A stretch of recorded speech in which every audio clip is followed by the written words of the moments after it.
बिस्मिल्लाहिर्रहमानिर्रहीम अस्सलाम वालेकुम दोस्तों के लिए एक और तहसील दुनियापुर ज़िला लोधरा का एक 37 एकड़ रकबा नहर का पहला पानी। नहर बिल्कुल अटैच है, नहर का फ्रंट भी है 5 एकड़ का और टोटल जो है 37 एकड़ रकबा। सारा रकबा आपको विज़िट कराऊंगा। रकबा जो है इस टाइम लोकेशन के एतबार से बेहतरीन है। साथ ये कारपेट रोड और नहर का फ्रंट और ये रकबा जो है अभी आपको सारा विज़िट करवाऊंगा। रकबा और सड़क बिल्कुल करीब है और ये नहर की सड़क जो है इसका फ्रंट भी है, नहर का पहला पानी भी है और रिकॉर्ड के हवाले से ये कंप्यूटराइज्ड रिकॉर्ड है। एक मालिक है टोटल रकबे का। ये नहर के साथ खाल जो है पक्का खाल है, पक्के खाल का रकबा है और रकबा जो है सारा आबाद है। इसमें से तकरीबन 5-5.5 एकड़ जो है वो आबाद तो है लेकिन हल्की कंडीशन में है, वो बिल्कुल बैक साइड पे। बाकी रकबा जो है हर फसल के लिए मौजू है, यहाँ हर फसल काश्त की जा सकती है, बिल्कुल आबादी बिल्कुल करीब है और नहर का बहुत ज़्यादा वाफिर पानी है। ये देखें नहर का पानी और इसका एकड़ का जो है 28 मिनट एकड़ पानी है। बाकी जो इसका इलाका है वो पुरअमन इलाका है। यहाँ पे कोई यानी इस तरह के समाज दुश्मन अनासर जो होते हैं उनसे पाक है और बिल्कुल आबादी के करीब है। बाकी काफ़ी दोस्तों का सवाल होता है कि रकबे की कंडीशन कैसे है। रकबे की कंडीशन जो है ज़रख़ेज़ है। रकबे के साथ साथ आपको कपास दिखा रहा हूँ। ये कपास जो है बेहतरीन कंडीशन में खड़ी है। ये लेफ़्ट साइड पे इन्होंने जो है तिल काश्त किए हुए थे, अभी कटाई हो गई है तो ये ओपन रकबा पड़ा है। बाकी ये यहाँ पे ठेका जो है 2 लाख रुपए एकड़ जो है ज़मीन का ठेका है।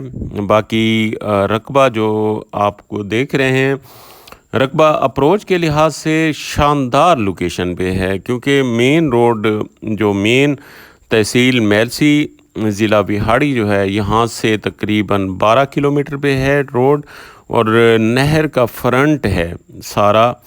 क्योंकि इस तरह के रकबे बहुत ही कम होते हैं जो नहर का फ्रंट भी हो, पहला पानी हो, आबादी के करीब हो, ज़रख़ेज़ रकबा हो।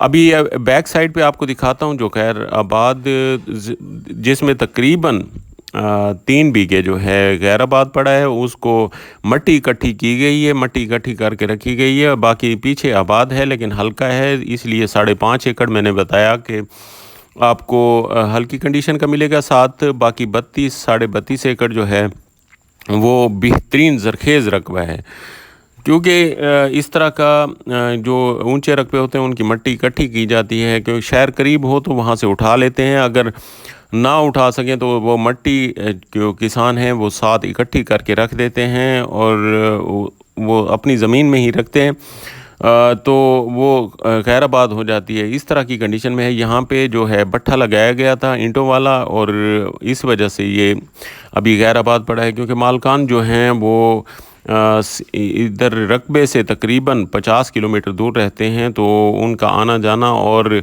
आबाद करना बड़ा मुश्किल हो जाता है। इस वजह से ये थोड़ा सा गैर आबाद पड़ा है। बाकी रकबा सारा जो है पीछे आबाद नज़र आएगा क्योंकि नहर के करीब है तो पानी वाफिर होता है और ज़रख़ेज़ रकबा है तो आबाद करने में कोई मुश्किल वाली बात नहीं है। सिर्फ जो हमेशा मैंने देखा है जो रिवायती मालिक हैं, ख़ानदानी मालिक हैं और जब वो सेल आउट करते हैं तो जो दूसरा मालिक आता है नया, वो हमेशा कोशिश करता है कि उनका 1 इंच भी ऐसा फ्री ना पड़ा रहे। तो ये भी ऐसे ही ख़ानदानी रकबा है। ख़ानदानी रकबे के बाद जब सेल आउट होगा जो नया मालिक आएगा वो इंशाल्लाह 1 इंच भी इसका गैर आबाद नहीं छोड़ेगा और आबाद करेगा। तो ये रकबा जो है बहुत मुनासिब कीमत में 40 लाख रुपए एकड़ इसकी डिमांड है। बाकी मौके पे कमी बेशी भी हो जाएगी क्योंकि आज नॉर्मली जो पहले नहर के पानी के 50-55 लाख रुपए एकड़ पे पहुंच गए हैं लेकिन ये मुनासिब कीमत में दस्तयाब है। यहाँ पे आप गन्ना भी काश्त कर सकते हैं, गन्ने की भी ज़मीन बेहतरीन है, धान काश्त कर सकते हैं, जो मर्ज़ी है फसल काश्त करेंगे इंशाल्लाह उसका अच्छा रिवार्ड आएगा।